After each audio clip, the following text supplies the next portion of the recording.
মানুষকে পরকালমুখী করার সবচেয়ে বড় দুইটি মাধ্যম, তার একটি মাধ্যম হচ্ছে জান্নাত আর একটি মাধ্যম হচ্ছে জাহান্নাম। মানুষ মরার পরে চারটি জিনিস ভোগ করে থাকে, তার একটির নাম কবর, একটির নাম কিয়ামত, একটির নাম জাহান্নাম, একটির নাম জান্নাত। এই জীবন শেষ হলে মানুষের আর একটা চিরস্থায়ী আনন্দের জীবন আছে, তার নাম জান্নাত। এই জীবন শেষ হলে পরের জীবনে আরো জটিল ও কঠিন তিনটি জায়গা আছে, তার একটির নাম কবর। রাসূল সাল্লাল্লাহু আলাইহি সাল্লাম বলেন, আল কবর আউয়ালু মানজিল মিন মানাজিলিল আখির ফাইন নাজা মিনহু ফাবাদাহু আশাদ্দু মিনহু ওয়া ইন লাম ইয়ানজু মিনহু ফাবাদাহু আইসারু মিনহু। মানুষের মরার পরে প্রথম জটিল ও কঠিন স্তর হচ্ছে কবর। মানুষ যদি কবরে বেঁচে যায় তাহলে এর পরে যত স্তর আছে সব সহজ হয়ে যাবে। তার একটি জটিল স্তর হচ্ছে কিয়ামত। আল্লাহর নবী যেদিন বললেন, আয়েশা, ইউসার নাস ইয়াউমাল কিয়ামা হুফাতান উরাতান গুরলান আর রিজালু ওয়ান নিসাউ জামিয়া ইয়ানজুরু বাযুহুম ইলা বাযিন। আল্লাহর নবী আপনি বলেন, বিচারের কাঠগড়াতে নারী পুরুষকে খালি পায়ে নগ্ন অবস্থায় খাতনাবিহীন একত্রিত করা হবে। নারী পুরুষ একাকার হয়ে থাকবে, একজন আর একজনের প্রতি লক্ষ্য করবে। আল্লাহর নবী বললেন, আয়েশা, আল আমরু আশাদ্দু মিন যালিক আয়ানজুরা বাযুহুম ইলা বাযিন। আয়েশা, সমস্যা এর চেয়ে অনেক জটিল, অনেক কঠিন যে মানুষ একজন আর একজনকে লক্ষ্য করবে। এরপর একটি জটিল জায়গা জাহান্নাম, যা আগামীকাল হবে ইনশাআল্লাহ। আল্লাহ তাআলা বলেন, কাল্লা লা ইউনবাযান্না ফিল হুতামা, অবশ্যই অবশ্যই তাকে চূর্ণ বিচূর্ণকারী হোতামা নামক জাহান্নামে নিক্ষেপ করা হবে। ওয়ামা আদরাকা মাল হুতামা, হে নবী আপনি কি বলতে পারেন চূর্ণ বিচূর্ণকারী হোতামা নামক জাহান্নাম কি? নারুল্লাহিল মুকাদা, তা হচ্ছে একটা জ্বলন্ত উত্তপ্ত আগুন। জাহান্নাম বলতে জ্বলন্ত উত্তপ্ত আগুনকে বুঝায়। এই সব সমস্যাকে উপেক্ষা করে একটা চিরস্থায়ী বসবাসের আনন্দের জায়গার নাম হচ্ছে জান্নাত। এই জান্নাত পাওয়ার জন্য পৃথিবীতে মানুষ নানা কলা কৌশল অবলম্বন করে থেকেছে, থাকছে, অবশ্যই করা উচিত। একমাত্র শিরক ও বিদআত থেকে মুক্ত থেকে রাসূলের পদ্ধতিতে ইবাদত করেই জান্নাত লাভ করা যায়।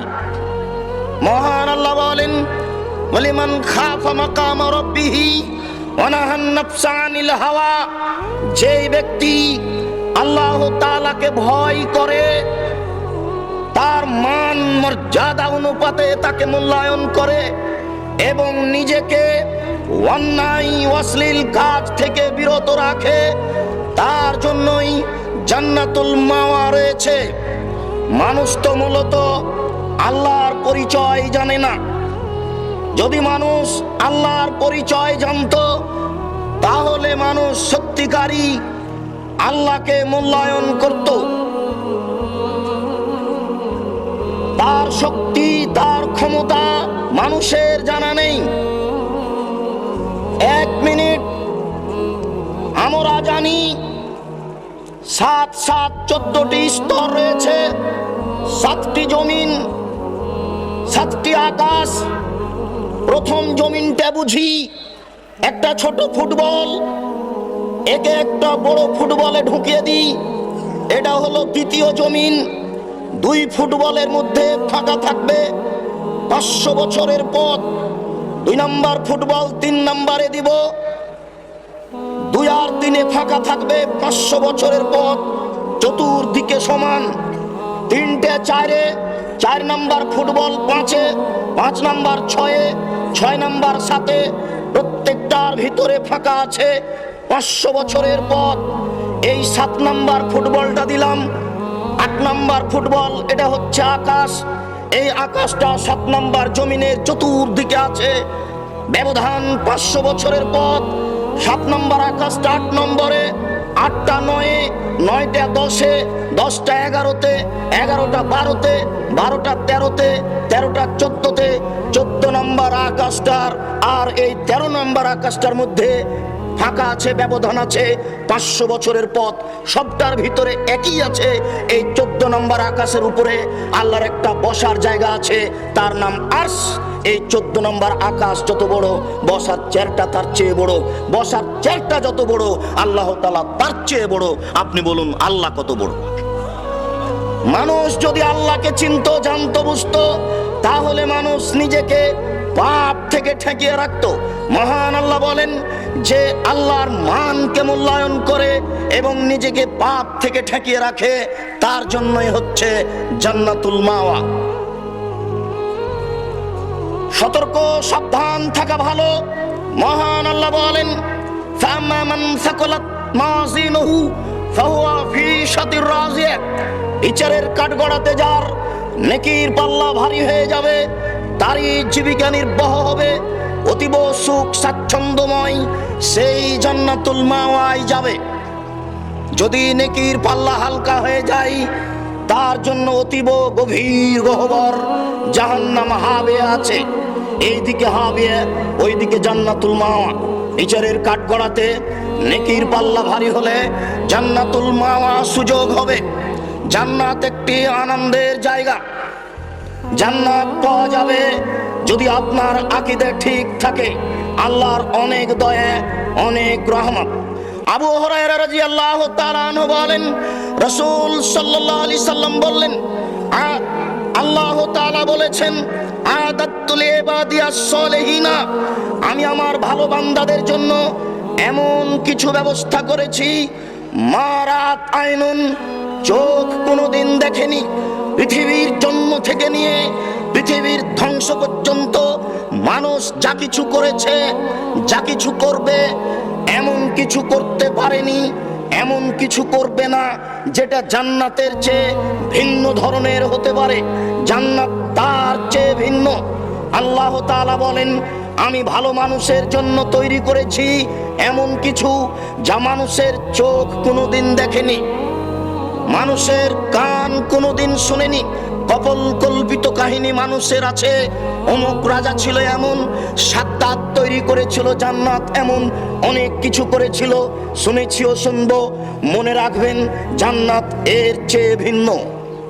ওমা খাতারা বেকালবে বাসার, মানুষের অন্তরে অনেক কিছুই জাগে।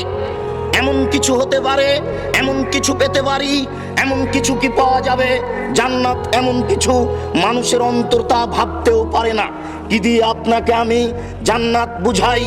আল্লাহর নবী একদিন বলছেন, মাদ্দুনিয়া লিল আখিরা ইল্লা মিসলা মা ইয়াজালু আহাদুকুম মিসবাহু ফিল ইয়াম্মি ফালিয়ানজুর বিমা ইয়ারজি। তোমাদের কোনো ব্যক্তি তার আঙ্গুল সমুদ্রে ডুবিয়ে উঠিয়ে দেখবে তার আঙ্গুলে কতটুকু পানি লেগে আছে। আঙ্গুলের পানি আর সমুদ্রের পানির তুলনা যেমন, ইহকাল এবং পরকালের তুলনা তেমন। ইহকালে আপনি অনেক কিছু খাচ্ছেন, অনেক ভালো বিল্ডিং এ বসবাস করছেন, এরপরেও ইহকালের সুখ শান্তি হচ্ছে আঙ্গুলের পানির সমপরিমাণ, আর পরকালের সুখ শান্তি জান্নাত হচ্ছে সাগরের পানির তুলনায়। কি দিয়ে আপনাকে আমি বুঝাই জান্নাত কি জিনিস?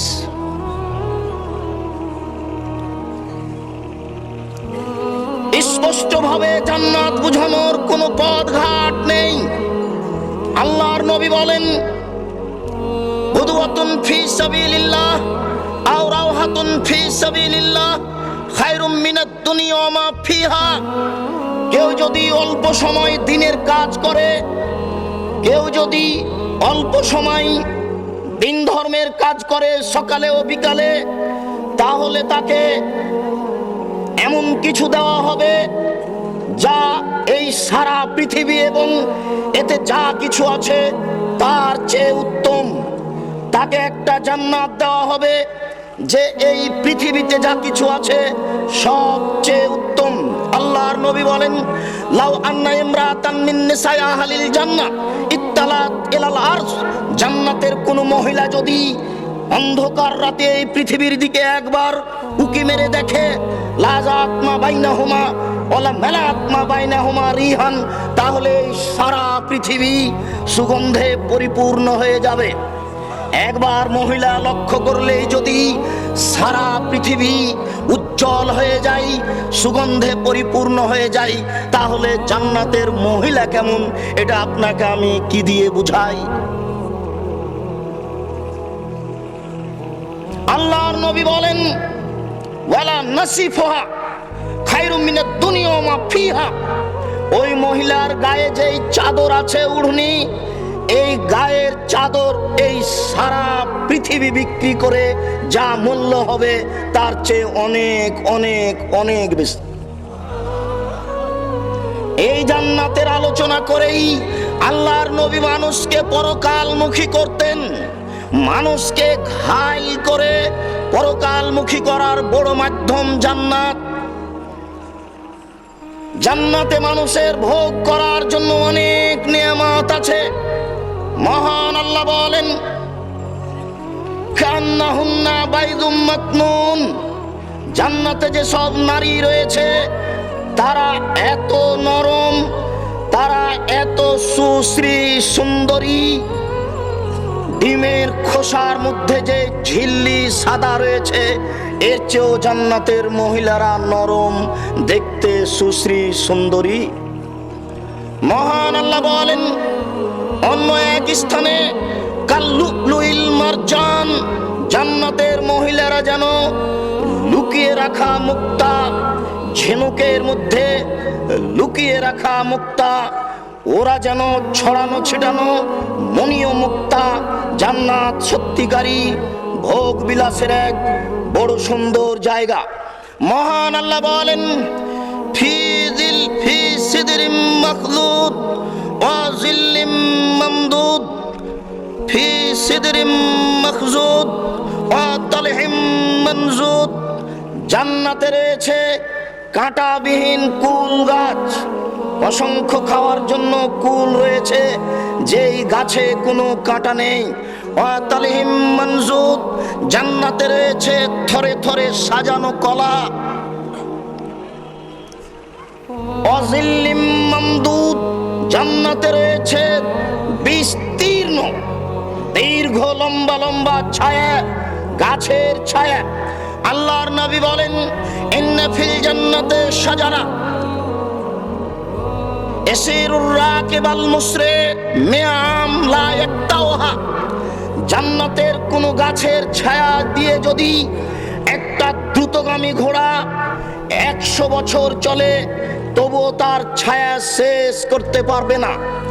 তাই মহান আল্লাহ বলেন, দিল্লিম মামদুদ, বিস্তীর্ণ ছায়ার ব্যবস্থা রয়েছে, তা হবে স্বর্ণের বানানো গাছের ছায়া।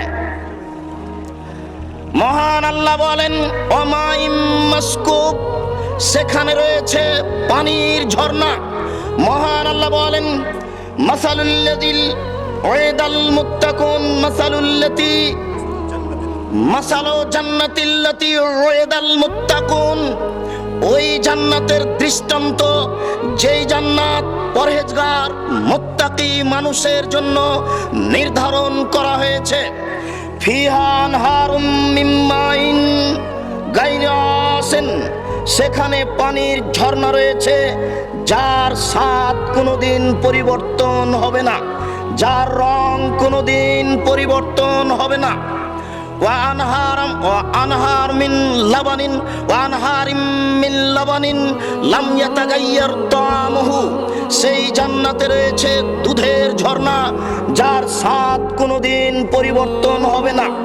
وأنهار من خمر لذات للشاربين, জান্নাতে রয়েছে শরবতের ঝর্ণা, যার স্বাদের কথা আপনাকে স্পষ্ট করে বুঝানো বড় জটিল ও কঠিন। মহান আল্লাহ বলেন সেখানে রয়েছে মধুর ঝর্ণা, যেই মধু আজীবন পান করলেও তাতে কোনো খড়কুটা বা মাছির ডানা পড়ে আছে এরকম কিছু পাওয়া যাবে না। সত্যিকারই জান্নাত মানুষের জন্য বড় উপভোগের বস্তু। আবু হুরায়রা রাদিয়াল্লাহু তাআলা আনহু বলেন, রাসূল সাল্লাল্লাহু আলাইহি সাল্লাম একদিন বললেন, ওয়াদানি রব্বি আইয়ুদখিলাল জান্নাতা মিন উম্মতি ৭০ আলফান লা হিসাব আলাইহিম ওয়ালা আযাব। মহান আল্লাহ আমার সাথে ওয়াদা করেছেন যে আমার উম্মতের ৭০,০০০ লোককে জান্নাতে দিবেন, যাদের কোনো হিসাব হবে না, যাদের কোনো শাস্তিও হবে না। এরপরেও তিনি বললেন, মা কুল্লে আলফিন ৭০ আলফান, প্রত্যেক হাজারের সাথে আরো ৭০,০০০ মানুষ জান্নাতে যাবে, যাদের হিসাব হবে না। এরপরে আরেকটি বাক্য আল্লাহর নবী বললেন, আল্লাহ তাআলা জাহান্নাম থেকে নেবেন সালাসা হাসায়াতিন মিন হাসায়াতি রব্বি। যেদিন মানুষ তার পাপ অনুপাতে জাহান্নামে চলে যাবে, নেকি অনুপাতে জান্নাতে চলে যাবে। নবীদের সুপারিশ ক্রমে কিছু মানুষ জান্নাতে যাবে, ভালো মানুষের সুপারিশ ক্রমে কিছু মানুষ জান্নাতে যাবে। এরপরে আল্লাহ তাআলা নিজের এই অঞ্জলি জাহান্নামের মধ্যে ঢুকিয়ে ৩ অঞ্জলি মানুষকে জাহান্নাম থেকে বের করে জান্নাতে দিবেন। জান্নাত বড় আনন্দের জায়গা। জান্নাত পাওয়ার পরিকল্পনায় সার্বিক চেষ্টা করি, আল্লাহ যেন আমাদের জান্নাত তাকদিরে দেন, আল্লাহুম্মা আমিন। আবু হুরায়রা রাদিয়াল্লাহু তাআলা আনহু বলেন, রাসূল সাল্লাল্লাহু আলাইহি সাল্লাম বললেন, ইন্না ফিল জান্নাতি লা গুরাফান, অবশ্যই জান্নাতে এমন কতগুলি ঘর রয়েছে, তুরা বুতুনুহা মিন খারিজিহা ও জুহুরুহা মিন বুতুনিহা ও বুতুনুহা মিন জুহুরিহা, যেই ঘরের বাহির থেকে ভিতর দেখতে পাওয়া যায় এবং ভিতর থেকে বাহির দেখতে পাওয়া যায়। ফাকামা রাবিউন ওয়া কালা লিমান হাজা, একজন পল্লীর বেদুইন মানুষ দাঁড়িয়ে বললেন, আল্লাহর নবী, এই জান্নাত কার জন্য? কে এই জান্নাত পাবে যেই জান্নাতের বাহির থেকে ভিতর দেখতে পাওয়া যায় এবং ভিতর থেকে বাহির দেখতে পাওয়া যায়? রাসূল সাল্লাল্লাহু আলাইহি সাল্লাম বললেন, মান আতাবাল কালামা ওয়া আতামাত তাআমা ওয়া আদামাস সিয়ামা ওয়া সাল্লা বিল লাইলি ওয়ান নাসু নিয়াম। মান আতাবাল কালামা, যে ব্যক্তি মানুষের সাথে কথা বললে নরম করে কথা বলে। ওয়া আতামাত তাআমা, যে ব্যক্তি ভিক্ষুক অসহায় দুস্থ গরিবকে খাদ্য দেয়। ওয়া আদামাস সিয়ামা, যে ব্যক্তি নিয়মিত সিয়াম পালন করে। ওয়া সাল্লা বিল লাইলি ওয়ান নাসু নিয়াম, যে ব্যক্তি রাতে সালাত আদায় করে যখন মানুষ ঘুমন্ত, ওই মানুষের জন্য এই জান্নাত বরাদ্দ রয়েছে। 4টি কথা আল্লাহর নবী পরস্পর বলেছেন। তার প্রথম বাক্য বলেছেন, মুখের ভাষা সুন্দর হওয়া, কর্কশ কঠোর ভাষায় কারো সাথে কথা না বলা বা অপমান না করা। 2 নম্বর বাক্যে তিনি বলেছেন, ওয়াতামাত তাআমা, অসহায় দুস্থ গরিব মানুষকে খাদ্য প্রদান করা। তারপরে তিনি বলেছেন, আদামাস সিয়ামা, সিয়াম পালন করা নিয়মিত। মনে রাখবেন, অবশ্যই তা রমজানের ফরজ সিয়াম নয়, নফল সিয়াম। আর আল্লাহকে সন্তুষ্ট করার সবচেয়ে বড় মাধ্যম হচ্ছে সিয়াম, কেননা ইবাদতের জগতে সিয়ামের তুলনায় কোনো দামি, গুরুত্বপূর্ণ, মূল্যায়নকর ইবাদত নেই। পরের বাক্যে আল্লাহর নবী বললেন, রাতে সালাত আদায় করা। মানুষ যখন ঘুমন্ত, সত্যিকারই রাতে সালাত আদায় করলে আল্লাহকে সন্তুষ্ট করা যায়। একজন সাহাবী আল্লাহর নবীকে একটু পানি ঢেলে দিলেন ওযু করার। আল্লাহর নবী খুশি হয়ে বললেন যে তুমি আমার কাছে কিছু চাও, সাল মা শেতা, তুমি আমার কাছে কিছু চাও। তো একটু থেমে সাহাবী বলছেন কি আর চাইবো, আমি চাচ্ছি মুরাফাকাতাকা ফিল জান্নাহ, আমি আপনার সাথে জান্নাতে থাকতে চাই। তখন আল্লাহর নবী বলছেন আওয়া গায়রা জালেক, এছাড়া অন্য কিছু চাও। মানে আল্লাহর নবী খোলাভাবে চাইতে বলেছেন, কিন্তু লোকটা যে এইভাবে চাইবেন তা হয়তো বা তিনি খেয়াল করেননি। আল্লাহর নবী বলেছেন খুশি হয়ে যে চাও কিছু। তখন লোকটি বলছে যে আমি আপনার সাথে জান্নাতে থাকতে চাই। আল্লাহর নবী বলছেন যে না, এটা ছাড়া অন্য কিছু চাও। তো সাহাবী বলছেন যে ওটাই চাই। আল্লাহ রাসূল বললেন আইন নিবে কাসরাতিস সুজুদ, তুমি আমাকে সুযোগ করে দাও, বেশি বেশি সিজদা করে, বেশি বেশি নফল পড়ে, বেশি বেশি নফল পড়া ছাড়া আমার সাথে জান্নাতে থাকতে পাওয়া যায় না। বুরায়দা রাদিয়াল্লাহু তাআলা আনহু বলেন আসবাহান নবী সাল্লাল্লাহু আলাইহি সাল্লাম ওয়া দাআ বিলালান, একদা আল্লাহর নবী সকালে বিলাল রাদিয়াল্লাহু তাআলা আনহুকে ডেকে বলছেন, বিলাল বিমা সাবাকতানি ফিল জান্নাহ, তুমি আমার আগে জান্নাতে প্রবেশ করলে কি করে? কুল্লামা দাখালতুল জান্নাতা সামিতু খাসখাসাতান আলাইক, বিলাল আমি যতবারই জান্নাতে প্রবেশ করি ততবারই দেখি, ততবারই শুনি তুমি জুতা পায়ে দিয়ে আমার আগে আগে হাঁটো। বুঝলাম না বিলাল, ঘটনা কি? আমি জান্নাতে প্রবেশ করলেই দেখি যে তুমি আমার আগে আগে জুতা পায়ে দিয়ে হাঁটছো, এর কারণ কি? বিলাল রাদিয়াল্লাহু তাআলা আনহু বলেন আল্লাহর নবী আমি তো এমন কিছু দেখতে পাই না, তবে কুল্লামা তাওয়াদ্দাইতু সাল্লাইতু রাকাতাইনি ওয়া কুল্লামা দাখালতুল মসজিদা সাল্লাইতু রাকাতাইনি, আমি যখনই ওযু করেছি তখনই 2 রাকাত সালাত আদায় করেছি, যখনই আমি মসজিদে প্রবেশ করেছি তখনই আমি 2 রাকাত সালাত আদায় করেছি। আল্লাহর নবী বললেন বেহেমা বিলাল, বুঝেছি ঘটনা কি, আর বলা লাগবে না। এটাই তো কারণ যার কারণে তুমি আমার আগে আগে জান্নাতে হাঁটো। তুমি ওযু করলেই 2 রাকাত সালাত আদায় করো, মসজিদে ঢুকলেই তুমি 2 রাকাত সালাত আদায় করো। বুঝে নেবেন মসজিদে ঢুকে যদি 2 রাকাত সালাত আদায় না করে বসে যাই তাহলে উল্টা হয়ে যাবে। মসজিদে ঢুকে 2 রাকাত সালাত আদায় করতে হবে, এর একটা বড় ফল আছে। আবু হুরায়রা রাদিয়াল্লাহু তাআলা আনহু বলেন রাসূল সাল্লাল্লাহু আলাইহি সাল্লাম বললেন দাখালতুল জান্নাতা ফায়দানা বিকাসরিন মিন যাহাবিন, আমি জান্নাতে প্রবেশ করাই মাত্র দেখি আমি একটা স্বর্ণের বিল্ডিং এর পাশে, বিরাট বিল্ডিং, ঝকঝকে টকটকে এক স্বর্ণের বাড়ি। কুলতু লিমান হাযাল কাসর, আমি জিজ্ঞাসা করলাম জান্নাতের মধ্যে এই বড় সুন্দর টকটকে ঝকঝকে বাড়িটি কার? কালু লিশাবিন মিন কুরাইশিন, তারা বলল কুরাইশের একজন যুবকের এই স্বর্ণের তৈরি টকটকে ঝকঝকে জান্নাতের বাড়িটি। জানান্তু আন্নি আনা হুয়া, আমি বুঝলাম আমি হয়তোবা সেই ব্যক্তি হব, কেননা আমিও তো কুরাইশের। তবু আমার অন্তরে শান্তি তৃপ্তি হলো না। আল্লাহর নবী বলছেন আবার আমি জিজ্ঞাসা করলাম কুলতু মান হুয়া, সে কে? কুরাইশের কোন ব্যক্তি? আগের বাক্য চিন্তা করুন। আল্লাহর নবী বলছেন যখন ওরা বলল এটা কুরাইশের একজন যুবকের বাড়ি, আমি মনে মনে ভাবলাম আমি সেই ব্যক্তি হব। এরপরেও তিনি আবার বলছেন তোমরা বলো তো স্পষ্ট সে কে? কালু উমর ইবনুল খাত্তাব রাদিয়াল্লাহু তাআলা আনহু, তারা বললেন এই ঘরটি হচ্ছে উমর রাদিয়াল্লাহু তাআলা আনহুর। আল্লাহর নবী বলছেন উমর ফালাউলা মালিমতু মিন গায়রাতিক, উমর তোমার যদি আত্মমর্যাদা আমার স্মরণে না থাকতো, তোমার আত্মমর্যাদা, তোমার সম্মান, তোমার মান, তোমার মর্যাদা, তুমি খুব বড় মানুষ, তোমাকে আমি ইতস্ত করি। যদি আমার ভিতরে তোমার ব্যাপারে আত্মমর্যাদা না থাকতো তাহলে ফাদাখালতুহু, আমি জান্নাতে প্রবেশ করে ওই ঘরে প্রবেশ করে দেখতাম যে ঘরের বাহির এত সুন্দর, ভিতরই বা কত সুন্দর। আল্লাহর নবী উমর রাদিয়াল্লাহু তাআলা আনহুকে এইভাবে মূল্যায়ন করছেন।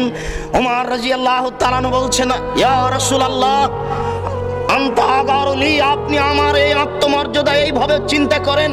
এই কথা বলে তিনি কাঁদতে লাগলেন।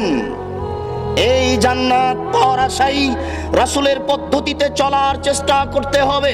আবু হুরায়রা রাদিয়াল্লাহু তাআলা আনহু বলেন, রাসূল সাল্লাল্লাহু আলাইহি সাল্লাম বলেছেন, সালাসাতুন লা তারা আয়ুনুহুমুন নারা, তিন শ্রেণীর চক্ষু জাহান্নামকে দেখবে না, ওরা জান্নাতে যাবে। তিন শ্রেণীর চক্ষু, তিন শ্রেণীর মানুষ জাহান্নামে যাবে না, ওরা জান্নাতে যাবে। আইনুন বাকাত মিন খাশিয়াতিল্লাহ, ওই চক্ষু জাহান্নামে যাবে না, জান্নাতে যাবে। যে চক্ষু আল্লাহর ভয়ে কাঁদে। কোনদিন আল্লাহর ভয়ে কান্না আসে কি? এরকম হয় কি? মরণ আপনার পাশ থেকে দূরে সরে গেছে, এই জন্য আপনি আল্লাহর ভয়ে কাঁদাও ভুলে গেলেন। প্রতিপালক, তুমি বড় দয়াবান, তুমি বড় ক্ষমাবান, তুমি একটু দয়া করো, তুমি আমাকে জাহান্নাম থেকে রক্ষা করো, জান্নাত আমাকে দান করো, তুমি একটু দয়া করো। এইভাবে গভীর রাতে অন্ধকারে আপনি কোনো সময় আল্লাহকে ভয় করে কাঁদেন কি? আপনার জিহ্বাটা আল্লাহর ভয়ে কোনো সময় আল্লাহকে স্মরণ করে কি? আল্লাহর নবী বলছেন, তিন শ্রেণীর চক্ষু জাহান্নামে যাবে না, তার এক শ্রেণীর চক্ষু হচ্ছে যেই চক্ষু আল্লাহর ভয়ে কাঁদে। ওয়া আইনুন হারাসাত ফি সাবিলিল্লাহ, যেই চক্ষু আল্লাহর রাস্তায় পাহারা দেয়, কল্যাণকে খেয়াল করে, অকল্যাণ থেকে দূরে থাকে, এই চক্ষু জাহান্নামে যাবে না, জান্নাত পাবে। ওয়া আইনুন গাজাত মিন মাহারিমিল্লাহ, ওই চক্ষু বেগানা মহিলাকে দেখলেই নিচু হয়ে যায়, এই চক্ষু জাহান্নামে যাবে না, জান্নাতে যাবে। শেষের বাক্যটি আপনার জন্য খুবই জটিল ও খুবই কঠিন। এই জন্য বলেছিলাম আপনি আপনার পরিবারকে কন্ট্রোল করুন। আপনি মনে রাখেন, আপনার স্ত্রী দিয়ে, আপনার মেয়ে দিয়ে জাতিকে পাপী করায়েন না। এক পাপ তিন ভাগে বিভক্ত। আপনার মেয়েকে যদি 1 লক্ষ মানুষ দেখে থাকে, তাহলে 1 লক্ষ মানুষই পাপী, সবাইকেই এই পাপের জবাব দিতে হবে। আপনার স্ত্রীকেও দিতে হবে, এই 1 লক্ষ পাপের জবাব আপনাকেও দিতে হবে। এক পাপ তিন ভাগে বিভক্ত। অতএব আপনি বিবেচনা করুন। তৃতীয় বাক্যটি আল্লাহর নবী বললেন, ওই চক্ষু জাহান্নামে যাবে না যেই চক্ষু বেগানাকে দেখে নিচু হয়ে যায়। এই চক্ষু জাহান্নামে যাবে না, এই চক্ষুই জান্নাতে যাবে। জান্নাত আনন্দ ফুর্তির জায়গা। জান্নাতের পূর্ণ বিবরণ দেওয়া এরকম সংক্ষিপ্ত সময়ে সম্ভব নয়। তবে মনে রাখেন, আল্লাহর নবী বলছেন, লিশহীদে সিত্ত খেসালিন, শহীদদের জন্য 6টি বিশেষ সুসংবাদ রয়েছে। তার একটি সুসংবাদ হচ্ছে, ইগফরফি আউয়াল দাফাতিন মিন দামিহি, যখনই ও আল্লাহর পথে শহীদ হয়ে যাবে, রক্ত বের হওয়ার সাথে সাথেই তাকে ক্ষমা করে দেওয়া হবে। ওয়াইজারু মিন আযাবিল কবরে, দ্বিতীয় হচ্ছে তাকে কবরের শাস্তি থেকে রক্ষা করা হবে। ওয়ায়াকমানু মিনাল ফাজিল আকবার, সে কিয়ামতের বিভীষিকাময় এক কঠিন দৃশ্য সমস্যা থেকে বেঁচে যাবে। এরপরে যেটা আল্লাহর নবী বলছেন, ওয়াইজাওয়াজু ইসনাইনি ওয়া সাবিনা জাওজাতান মিনাল হুরাইন, 72 জন মহিলার সাথে তার বিবাহ দেওয়া হবে। 72 জন জান্নাতি নারীর সাথে আপনার বিবাহ দেওয়া হবে, যদি আপনার তাকদিরে জান্নাত হয়ে যায়। আল্লাহ তাআলা যেইভাবে আপনার এই বিষয়টি উল্লেখ করেছেন তা হচ্ছে এই, মহান আল্লাহ বলেন, ওজুহু ইয়াউমাইদিন নাঈমা, সেই দিন কতগুলি লোক খুব আনন্দে খুশি হবে। লিসাইহা রাজিয়া, সে তার চেষ্টা প্রচেষ্টায় আনন্দ পাবে, খুশি হয়ে যাবে। ফি জান্নাতিন আলিয়া, সে উঁচু জান্নাতে বসবাস করবে। ফিহা সুরুরুম মারফুয়া, সেখানে তার জন্য উঁচু খাট রয়েছে। ওয়াকওয়াবুম মাওজুয়া, সেই খাটে চারিদিকে বালিশ সারিবদ্ধ করে সাজানো আছে। সেই খাটকে সুন্দর করে সাজানো হয়েছে। অনামারিকু মাসফুফা, সেখানে চতুর্দিকে বালিশ সারিবদ্ধ করা হয়েছে। ওয়াজারাবিয়্যু মাবসুসা, সুন্দর করে গালিচা বিছানো হয়েছে। উঁচু খাটে আপনি 72 জন স্ত্রী সহ সামনাসামনি বসে আছেন। একাধিক আয়াত, একাধিক হাদিস, কি দিয়ে আপনাকে আমি এই আনন্দের কথা বুঝাই?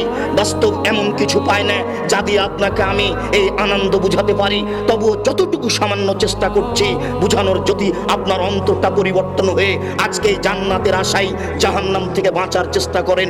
মহান আল্লাহ বলেন এরকম ভাবে তার খাট সাজানো হবে, খাটে সুন্দর করে বিছানা সাজানো হবে, বালিশগুলি সারিবদ্ধ থাকবে। অন্য জায়গায় আল্লাহর নবী বলেছেন জান্নাতের এই দেওয়ালগুলি, এই মেঝেগুলি, এই ছাদগুলি হীরামণি মুক্তা দিয়ে সোনা চাঁদি দিয়ে তৈরি করা হবে। ঘরের এই দেওয়ালের চতুর্দিকে রেশমি কাপড় আপনার সাজিয়ে দেওয়া হবে। বিছানার উপরে গালিচা বিছানো থাকবে, এই গালিচার উপরে চাদর বিছানো থাকবে, এর উপরে বসার আসন থাকবে। আপনি সামনাসামনি বসে থাকবেন, 72 থেকে 73 জন নারী আপনার সামনে থাকবে। ইতিমধ্যে একজন অবশিষ্ট মহিলা আপনার সামনে এসে উপস্থিত হয়ে বলবে আসসালামু আলাইকুম। আপনি বলবেন ওয়ালাইকুম আসসালাম, মানান্তি তুমি কে? তখন মহিলা বলবে আনাল মাজিদা, আমি হচ্ছি বেশি অবশিষ্ট। 72 জন আপনি আপনার ইবাদতের ভিত্তিতে পেয়েছেন। আল্লাহ আমাকে খুশি হয়ে আপনাকে আরো বেশি করে আমাকে পাঠিয়েছেন আপনার কাছে। আপনি তার মুখের দিকে তাকিয়ে দেখবেন, আল্লাহর নবী বলছেন আপনি তার মুখে আপনার চেহারাকে ঝকঝক করে টকটক করে দেখতে পাবেন। একজন মহিলার মুখ, একজন মহিলার গাল কত সুন্দর হলে, কত ঝকঝকে, কত স্বচ্ছ হলে তার গালের চেহারা দেখতে পাওয়া যায়। একে আমি কি দিয়ে বুঝাই আপনাকে? এই 72 থেকে 73 জন মহিলা আপনাকে খুশি করার জন্য তাদের ভাষায় বলতে থাকবে নানুল খালেদাতো ফালানা বেদো অনান্নায়মাতো ফালানা বাসো অনানুর রাজিয়াতো ফালানাস খাতো তু বলে মান কানালানা অকুন্না লাহু পায়ের সামসান ঘঙ্গরে জমজম पंच पंच फेंकेंगी पहन के साड़ी लाल कुमारी उसको बेहस्तों को सजावेंगी जैसे कबूतर लोटन लोटे वैसे लोटन लोटावेंगी पायर सन सन घोंगरे जम जम पंच पंच फेंकेंगी पहन के साड़ी लाल कुमारी उसको बेहस्तों को सजावेंगी जैसे कबूतर लोटन लोटे वैसे लोटन लोटावेंगी। স্বামী গো আমরা চিরস্থায়ী রয়েছি, কখনো ধ্বংস হব না। স্বামী গো সর্বদা আপনাকে আমরা সন্তুষ্ট করে রাখবো, কখনো অসন্তুষ্ট করব না। স্বামী গো আমরা হচ্ছি আপনার জন্য আর আপনি হচ্ছেন আমাদের জন্য। এই শান্তি আপনাকে আমি কি দিয়ে বুঝাই? এই শান্তি পাওয়ার একটি পথ, পৃথিবীতে যেখানে যারা মানুষের মতামতকে উপেক্ষা করে কোরআন এবং সহিহ হাদিস মেনে চলতে চাই তারাই আহলে হাদিস। পৃথিবীতে যেখানে যারা মানুষের মতামতকে উপেক্ষা করে কোরআন এবং সহিহ হাদিস মেনে চলতে চাই তারাই আহলে হাদিস। পৃথিবীতে যেখানে যারা মানুষের মতামতকে উপেক্ষা করে কোরআন এবং সহিহ হাদিস মেনে চলতে চাই তারাই আহলে হাদিস। আর একটি কথা মনে রাখবেন, পৃথিবীতে হিন্দু বিদ্বান হোক, ইহুদি খ্রিস্টান বিদ্বান হোক, মুসলমান বিদ্বান হোক, কলমে লিখতে গিয়ে ইসলামী দলগুলিকে উল্লেখ করে যাদেরকে মুক্তিপ্রাপ্ত দল বলে ঘোষণা করেছেন সেই দলটার নাম হচ্ছে আহলে হাদিস। বিশ্বাস করুন, বিশ্বাস করুন, আমার এই ভাঙাচুরা বিদ্যায়, আমার এই টুটা ফাটা বিদ্যায় আমার জানা নাই পৃথিবীর কোনো হিন্দু বিদ্বান, পৃথিবীর কোনো খ্রিস্টান বিদ্বান, পৃথিবীর কোনো ইহুদি বিদ্বান, পৃথিবীর কোনো মুসলমান বিদ্বান, লাখো ইসলামী দল আছে, আহলে হাদিস ব্যতীত আর কোনো দলকে মুক্তিপ্রাপ্ত দল বলে কলমে ধরেছে এটা আমার জানা নেই। অতএব কথাটা আপনি আবারও বিবেচনা করে ভেবে দেখুন, পৃথিবীতে কোনো বিদ্বান কোনো ইসলামী দলকে মুক্তিপ্রাপ্ত দল বলে কলমে উল্লেখ করেছে এটা আমার ভাঙাচোরা বিদ্যায় জানা নেই। শুধুমাত্র একটি দলকে মুক্তিপ্রাপ্ত দল বলে ঘোষণা করেছে, সেটাই হচ্ছে আহলুল হাদিস। পৃথিবীতে যারা মানুষের মতামতকে উপেক্ষা করে কোরআন এবং সহিহ হাদিস মেনে চলতে চায় তারাই আহলে হাদিস। বিশ্বাস রাখুন আপনি, এই সহিহ হাদিস বলি এই জন্য ভালো মন্দ দুটাই একাকার হয়ে আছে। সৌদি আরব থেকে ইসলাম বের হয়ে ইরাকে ঢুকেছে, ইরাক থেকে বের হয়ে ইরানে গেছে, ইরান থেকে বের হয়ে পাক ভারতে এসেছে। আস্তে আস্তে ইসলাম উল্টে গেছে। উল্টে যাওয়া ইসলাম, উল্টে যাওয়া মানুষের হাতে থেকেছে 750 বছর। ওরা চলে গেলে যাদের হাতে থেকেছে তাদের নাম ইংরেজ। ওদের দালাল ছিল শিয়া, ওদের দালাল ছিল কাদিয়ানি, ওদের দালাল ছিল অমুসলিম, আরো কিছু লোক দালাল ছিল। তা এখন আর বলছি না, ওরাই তাদের বলেছিল যে আপনাদের জানি শত্রু ওরা যারা বুকে হাত বাঁধে, আপনাদের জানি শত্রু ওরা যারা জোরে আমিন বলে।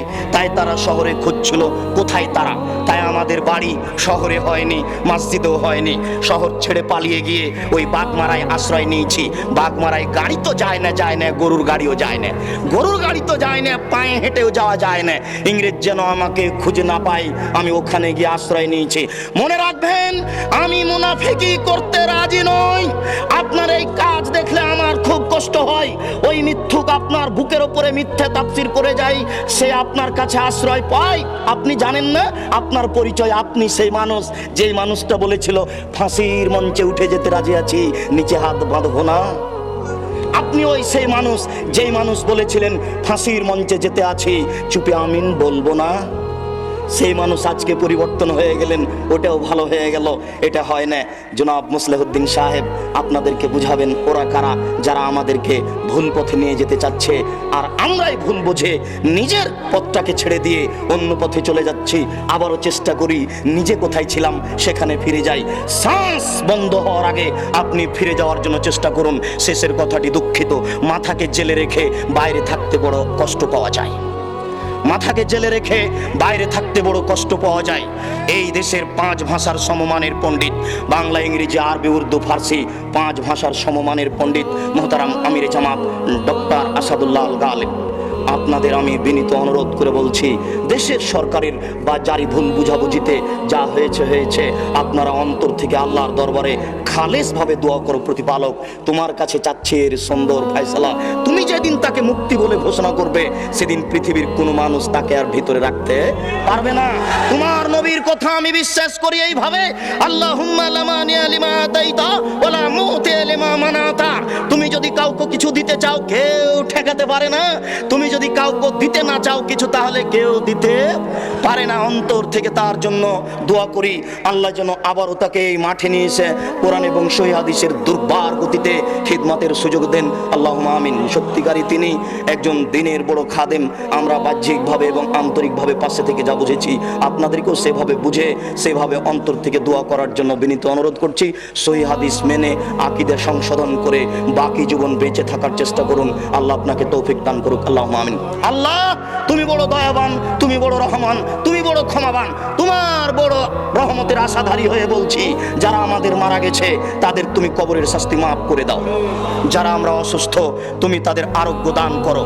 যারা আমরা বেঁচে আছি তাদের তুমি তোমার রাসূলের পদ্ধতি অনুপাতে চলার তৌফিক দান করো। এই দাবি, এই দাওয়া, এই দোয়া তোমার দরবারে রেখে মুসা আলাইহিস সালামের বলা দোয়াটি বলছি, রব্বি ইন্নী যালামতু নাফসি ফাগফিরলি। প্রতিপালক, নিজের প্রতি অন্যায় করেছি, ভুল করেছি, তুমি একটু দয়া করো, ক্ষমা করো আমাদের, ক্ষমা করো আমাকে। রব্বি জাআলনি মুকিমাস সালাহ ওয়া মিন যুররিয়াতি রব্বানা ওয়া তাকাব্বাল দুআই। প্রতিপালক, আমাকে আমাদেরকে নামাজি করো, আমাদের দোয়া কবুল করো, আমাদের রক্ষা করো কিয়ামতের মাঠে। এই দোয়া করে আজকের সংক্ষিপ্ত আলোচনা এখানে শেষ করলাম। সুবহানাকা আল্লাহুম্মা ওয়া বিহামদিকা আশহাদু আল্লা ইলাহা ইল্লা আনতা আস্তাগফিরুকা ওয়া আতুবু ইলাইক। আসসালামু আলাইকুম ওয়া রাহমাতুল্লাহ।